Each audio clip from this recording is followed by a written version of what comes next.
The call ended with Mom's soft laugh on the other end. We're so proud. Keep those good grades up, okay, sweetheart? Yin hung up, cheeks still warm with euphoria.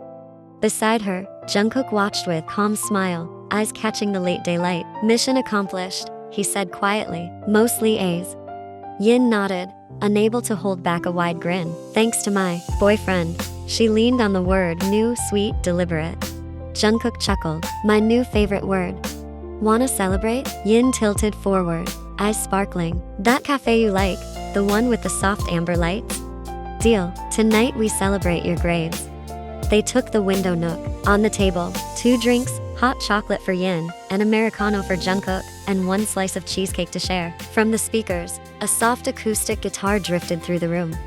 Their bodies shifted closer without them noticing, chairs pulled in, knees nearly touching. Yin propped her chin on her hand and just looked at him, like she was saving this moment in her head. I still can't believe it, Yin whispered, giddy. Mostly A's. It feels like the sky got clearer. Because you worked for it, Jungkook said. He reached over to nudge her bangs off her forehead. The touch was gentle. Keep the rhythm. Don't ease up. Yin nodded then, half playful, half curious, squinted at him. Okay, and you? How'd you do? Jungkook raised a brow, pretending to think. The usual. Don't do that. Don't make me guess. All A's. He said it flat, like reporting the weather. Yin's mouth fell open for a second, then she tapped his arm with her spoon. All A's? Top of your year again? As usual. His smile was small, not bragging, just a neat fact. Yin stared at him with full, brimming pride. You're unreal. Her eyes shimmered. Not crybaby, just touched. I'm even more impressed. Jungkook lifted his hand, brushed her temple, then her cheek. You can do it too. You already proved it. His voice dropped, warm. What matters is consistency. Let's set weekly targets, not just daily ones. Studying's a marathon. Yin took the chance to be extra cuddly. She scooted closer and looped her arm through his. If you're my tutor, I'm in. Promise I won't ditch private class. He laughed. Private class. Cute choice of words. It is what it is. Yin giggled, then looked up, fond and a little serious. You were insanely patient explaining regression and comparative advantage, like you don't get tired. So you're not embarrassed anymore? Jungkook teased lightly. You did say you were scared of looking dumb. Yin ducked her head, laughing shyly, shoulders lifting. Yeah, I'm still a little embarrassed actually. She looked up, eyes bright. But you never get mad, never make fun of me. So, the embarrassment kinda loses. Good. He tapped her nose lightly, then patted the top of her head. Bravest students are the ones who ask. Noted. Yin squeezed his arm tighter and rested her head on his shoulder for a moment. Soon, they started on the cheesecake. Jungkook offered the first bite on a fork. For your first day. Yin laughed and took it, then fed him back. For all your A's. The as usual ones. They kept talking, letting the minutes fill with warmth. The warmth of hot chocolate and Americano, and the warmth of their hands still folded together. Yin stood in front of Jungkook's door and knocked twice. In her arms were the thick introduction to international business to textbook, a binder, and several pastel sticky notes. The door opened, and Jungkook appeared in a light hoodie, his easy smile instantly easing the tension in Yin's shoulders. Come in, he said warmly. Your favorite tutor is ready to be useful. Yin giggled. Favorite tutor, who also happens to be my boyfriend.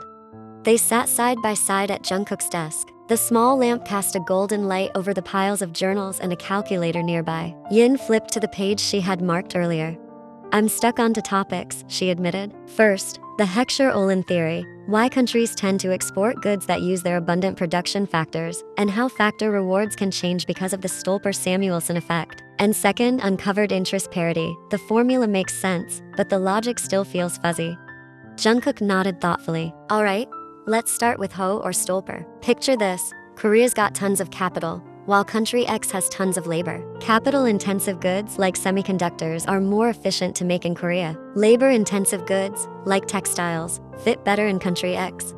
So naturally, Korea exports chips and imports textiles. Once trade opens, factor rewards shift. In Korea, the return on capital rises. In country X, wages rise. That's basically the Stolper-Samuelson idea. Changes in output prices affect factor incomes, and which way it goes depends on factor intensity.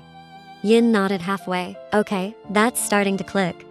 Now you, Jungkook continued. He jotted down a simplified version of the formula and started explaining. Yin studied the notes for a long moment, and the logic finally began to make sense. Jungkook leaned a little closer, pointing to the equation he'd written. Easy way to remember it. Interest rate plus expected FX move. If you forget, just write those to parts and check which one offsets the difference. He went on explaining, completely focused on the material. Normally, Yin would look back and forth between the book, her notes, and Jungkook's face. But tonight, focus was impossible. The space between them felt too small. Jungkook's voice was deep and calm, his tone soft, and his clean, faintly masculine scent filled the air. She tried to read again, but her eyes betrayed her. They lingered on Jungkook's lips, the way they shaped words, the subtle curve when he smiled while teaching. Jungkook noticed the shift, paused mid-sentence, and glanced at her. He caught her gaze and smiled faintly. Why are you looking at me like that? Yin blinked fast. Huh? My lips, he said gently, not teasing, just honest. You haven't looked at your book in about 30 seconds. Her face went hot. No, I didn't. She closed the book for a second, then opened it again as if that could save her. Sorry. Jungkook waited quietly, not pressing. Then, in that same calm, patient tone he used whenever he explained something complicated, he asked, do you want me to kiss you? Yin froze. Her breath caught halfway. How did you know? She asked, then cursed herself silently for being too honest. Your face is easy to read, he said with a small laugh, gentle, not mocking. And you're not the type to lose focus unless something pretty strong is distracting you. Yin bit her lip, unable to hide the smile tugging at the corner of her mouth. Yeah, she whispered. I do. Jungkook chuckled again, a quiet sound that softened the air between them. His hand moved slowly, fingers brushing against Yin's cheek as his thumb traced it gently. But promise me you'll stay focused after this, he said, half teasing, half warning. Yin's cheeks flushed, but she nodded anyway, her voice barely above a whisper. I promise. He leaned in slowly until their breaths touched. The kiss started soft, hesitant at first, testing. Warmth spread instantly. Yin felt her heartbeat race, her thoughts dissolving into the silence between them. This kiss wasn't like the shy ones before. It carried something deeper, steadier, a pull that made her forget everything else. For a few moments, the world disappeared. Only the sound of their breathing remained, steady and close. But before they completely lost themselves in the moment, Jungkook pulled back. He exhaled deeply and straightened up, steadying his voice. Okay, he said quietly, half trying to calm himself down. Let's stop here for now.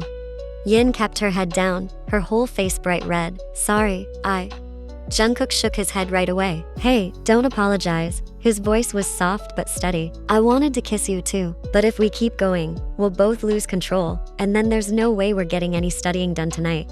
Yin let out a small laugh, still shy. I think my focus was gone like 15 minutes ago. Then let's take a short break, Jungkook said, smiling softly. He slid a glass of water toward her. Drink, breathe, and we'll get back to the theories. Focus on interest rates, not other distractions. Yin nodded, hiding a grin as she took the glass. Okay, Tutor Jungkook. Her hand reached for the glass on the study table, and she took a slow sip. Quietly, Yin felt relieved and grateful too. Thankful that Jungkook was the kind of guy who knew how to keep himself in check. That's what made him different, smart, composed, and not someone who just gave into impulse.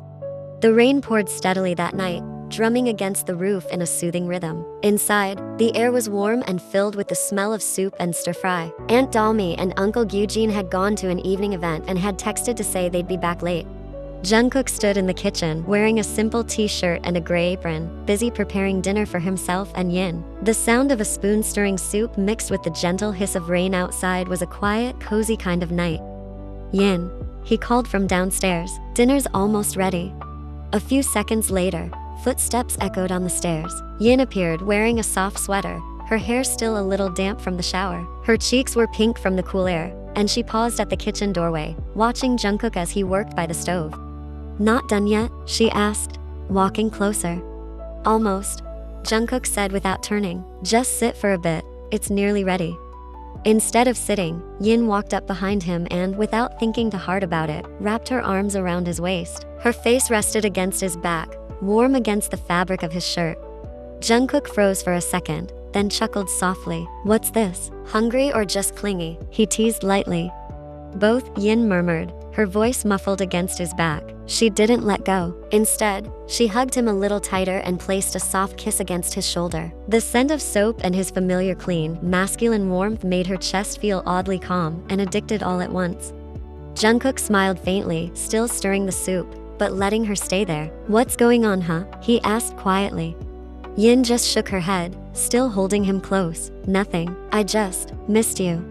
The rain grew heavier, drowning out the sound of their breaths overlapping. Jungkook set the spatula down and laughed softly. "Missed me? You see me every day."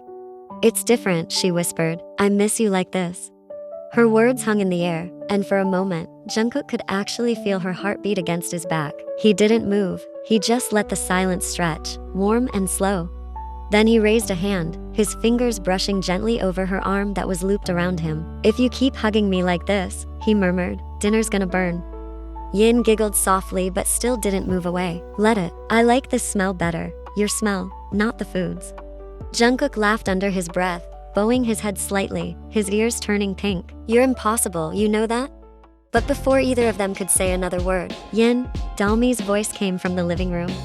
They hadn't even heard the front door open, nor the sound of footsteps. Rain had masked everything. Both of them froze instantly. Yin jumped back, her eyes wide, and Jungkook turned sharply. Standing at the doorway were Dalmi and Eugene, both looking utterly shocked. For a moment, no one spoke. Only the rain filled the silence. Dalmi looked between them, her tone calm but cold. "What exactly did I just see? Am I misunderstanding something here?"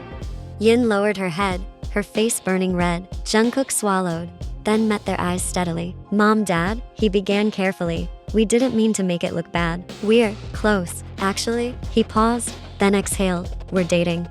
Dalmi blinked, clearly stunned. She glanced at Eugene, who looked just as surprised but stayed quiet. "How long?" Eugene finally asked, his tone low but firm. "About a month," Jungkook said honestly. "We really like each other, and we know our limits. We haven't done anything inappropriate. I really care about Yin seriously." Dalmi took a deep breath, her expression softening just slightly. "You realize how complicated this could look, right? What if Yin loses focus on campus because of this?" Yin quickly shook her head. "No, auntie. I promise. It's not like that. If anything, Jungkook's the reason I've been studying harder. My grades went up. Lots of A's. He's been helping me every night." Dalmi and Eugene exchanged another long look. The tension in the room began to ease. "All right," Dalmi said finally. "But your parents need to know, Yin. They trusted us to look after you, and I can't keep this a secret from them." Yin hesitated, nervous. I'm too shy to tell my mom. Could you tell her for me instead?" Dalmi sighed, rubbing her temple, then nodded. "Okay, I'll tell her." A few hours later, Yin lay on her bed, staring at her phone as a new message appeared from her mother. "Annie, Dalmi told me everything. I'm not mad, sweetheart. I just want you to keep focusing on your studies. About Jungkook, I trust you know what you're doing." Yin read the message over and over, a small smile blooming on her face. Outside, the rain was still falling, but it sounded softer now, almost like a lullaby.